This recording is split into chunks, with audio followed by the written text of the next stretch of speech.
Неделно издание на вестите во 12:30. Добар ден. Еве ги настаните на денот.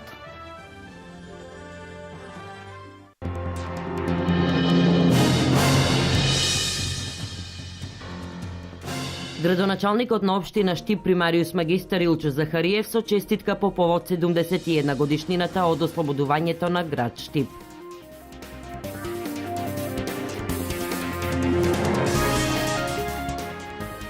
Денес во населба Три Чешми во присуство на голем број жители од страна на три правосвештени владици беше осветен храмот Свети пророк Илија.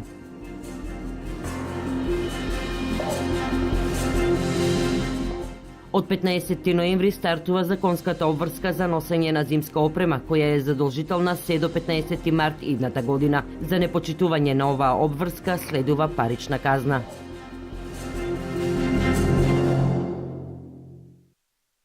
Денеска Штип слави два празника. 8 ноември е ден од големо значење за штипјани, денот на ослободувањето на градот. Општина Штип изминативе неколку дена секојдневно преку низа манифестации оддаде почит за овој голем ден за штипјани. Штипските пратеници Никола Мицевски и Трајче Димков, начело со градоначалникот Илчо Захариев, на сите граѓани им го честитаат овој празник.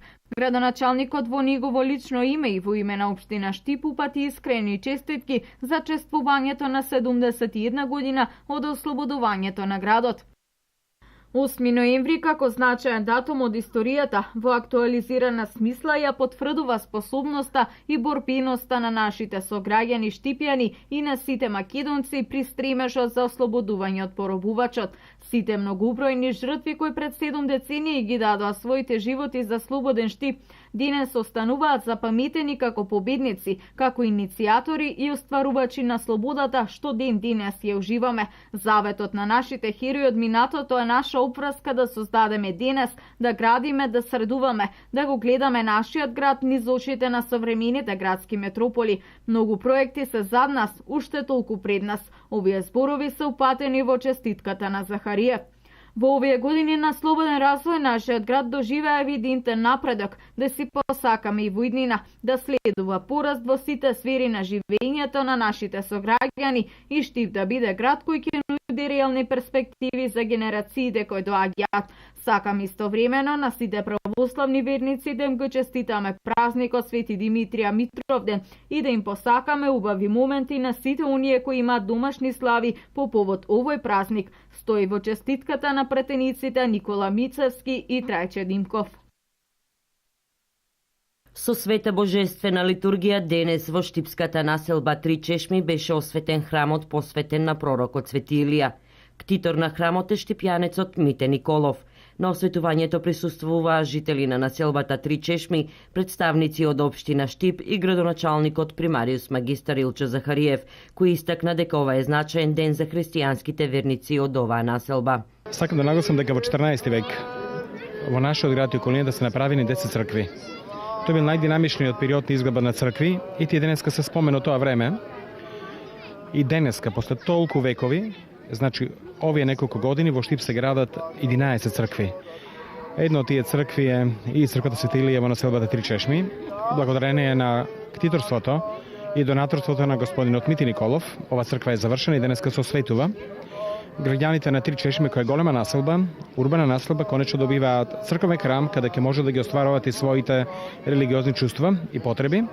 Така да мислам дека денеска е празник за населбата Три Чешми, но и празник за нашиот град. И после милошто три архиереи од Синодот од Македонската православна црква денеска се овде и тоа владиците Наума, Гатангел и нашиот Иларион и осветот ова црква. Од осветувањето на храмот презадоволни жителите на Три Чешми. Ударно поарно, сега да можеш и у празници да биде отворена црквата, да се идме тука. У градот не можеме да ојме на цркви, било за Великден, било за сите празници, да биде отворена. До сега во градот се одело, а сега е добро овде, мислим, што се направи црквата, што се освети, за да има секоја неделја да се иде се запали светија, тоа е добро.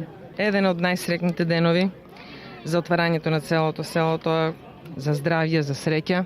Оваа година сега баш на Митровден, добар ден. Па сигурно да не претерам 10 години може има. Не знам точно, но мислам дека 10 години има.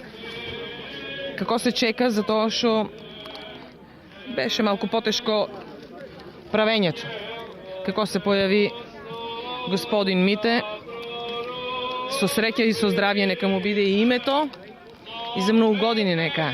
Градоначалникот примариус магистар Илчо Захариев најави осветување на уште неколку цркви во наредниот период.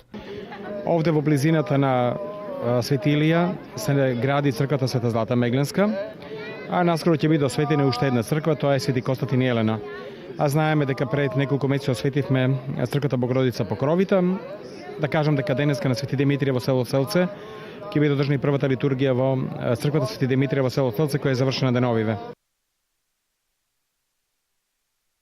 Сообраќајната култура е нешто што треба да го поседува секој човек. Со цел да се обезбедите себе си, а и другите учесници во сообраќајот, треба да ја почитувате поставената сообраќајна сигнализација, но и законската обврска за користење на зимска опрема за време на предстојниот зимски период од 15 ноември до 15 март идната година. Кај возилата до 3,5 тони потребно е да има зимски гуми, доколку ги имаат и содловочина на шара од 4 мм, доколку не, летните гуми исто така треба да видат со 4 мм и на погонските тркала да имаат ланци за снег. Тоа е за возилата до 3,5 тони носивост, максимална дозволена тежина, додека пак кај возилата на 4 кои имаат погон на 40 тркала, потребно е да имаат зимски гуми исто така на 40 тркала со длабочина од 6 мм шара или длабочина на шарата кај летните гуми од 4 мм, но исто така носење на ланци за снег. Што се однесува за возилата над 3,5 тони, значи исто така зимските гуми на сите тркала ќе биде потребно да бидат со шара од 6 мм, додека кај летните со 4 мм и носење на ланци на погонските тркала, за погонските тркала со соодветна димензија на ланците. Поради оштетување на асфалтните површини при користењето на зимска опрема во патниот сообраќај не се дозволени гумите со клинци. Додека пак кај автобусите и товарните возила потребно е да носат дополнителен алат за снег, значи кај оние кои немаат можност за поставување на ланци, но затоа имаат обврска на сите тркала да имаат зимски гуми. Секој собственик на моторно возило е должен да го направи своето возило безбедно за зимски услови, како и да ја поседува пропишаната зимска опрема. Стандардно за неносењето на задолжителната зимска опрема предвидена е парична казна. Македонските жени живеат подолго од мажите. Животниот век на жената е подолг за 4,5 години од мажите. Жените во Македонија просечно живеат 77 години и за 4,5 години повеќе од мажите, кои во просек живеат 72 години.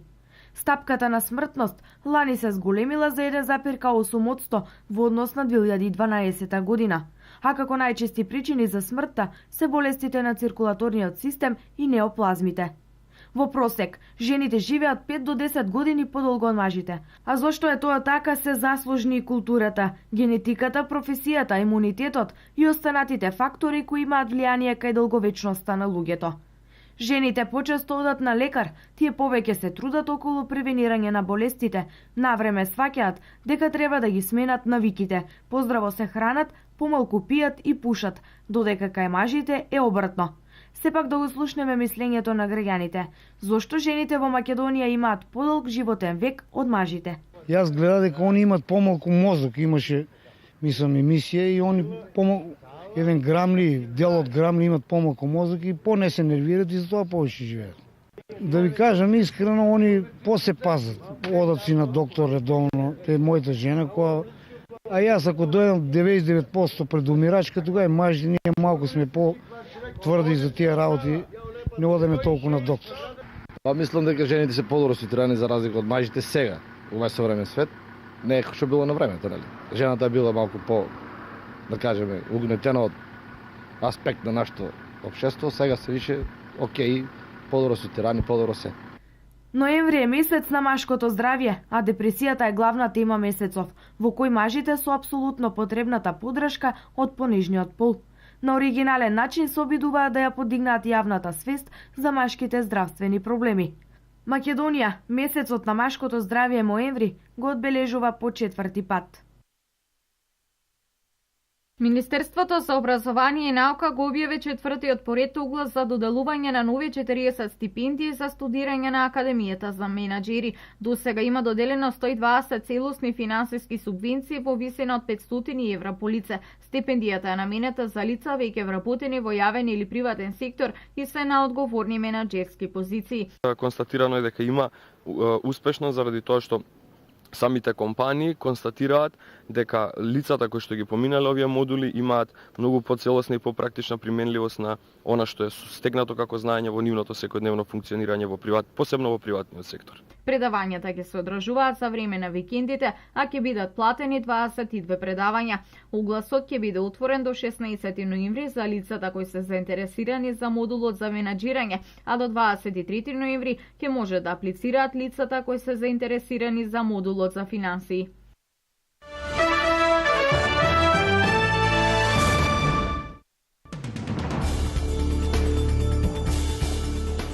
Над 5000 лица учествуваа во протестниот митинг во германската престолнина Берлин против политиката на канцеларот Ангела Меркел.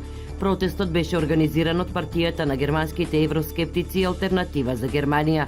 Учесниците ја изразуваа својата позиција со надписи на плакатите "Спасете ја Германија, стоп за Меркел". Обезбедувањето на азил треба да има граници, црвен картон за Меркел. Ние протестираме против бегалскиот хаос предизвикан од Ангела Меркел, рече во својот говор на митингот представничката на партијата Беатрикс Вон Сторт, која е и европратеничка.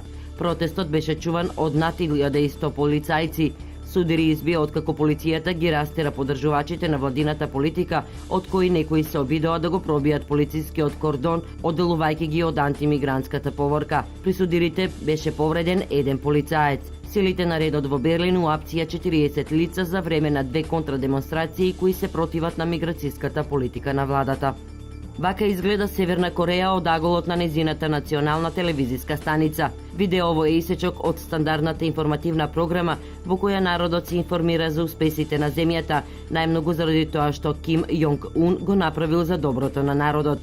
Во Северна Кореја вакви информативни емисии се емитуваат често и најчесто информираат каде бил, кого посетил нивниот водач, дека се лидери во светот во економија, спорт и така натаму.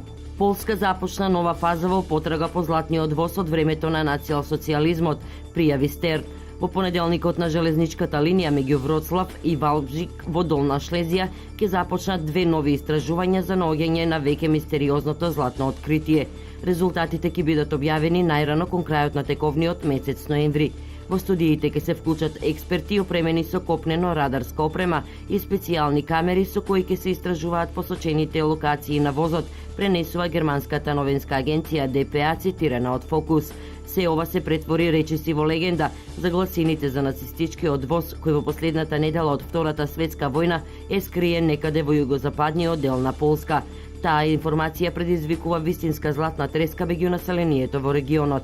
Сепак, се уште нема убедливи докази за неговото постоење.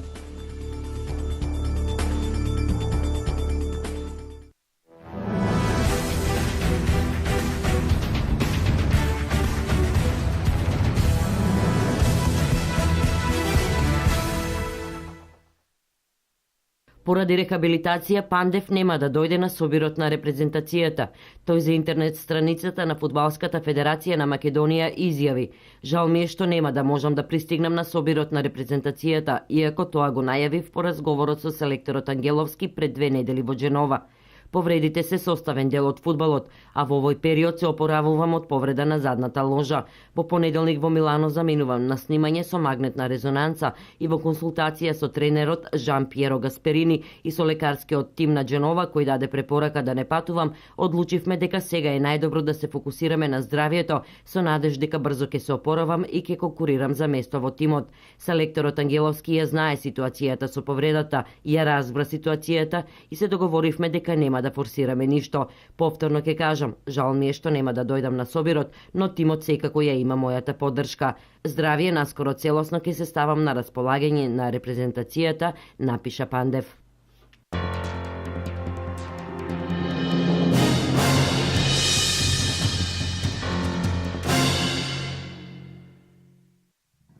Наредното информативно издание во 16:30. Останете со нашата програма, во продолжение следува временската прогноза.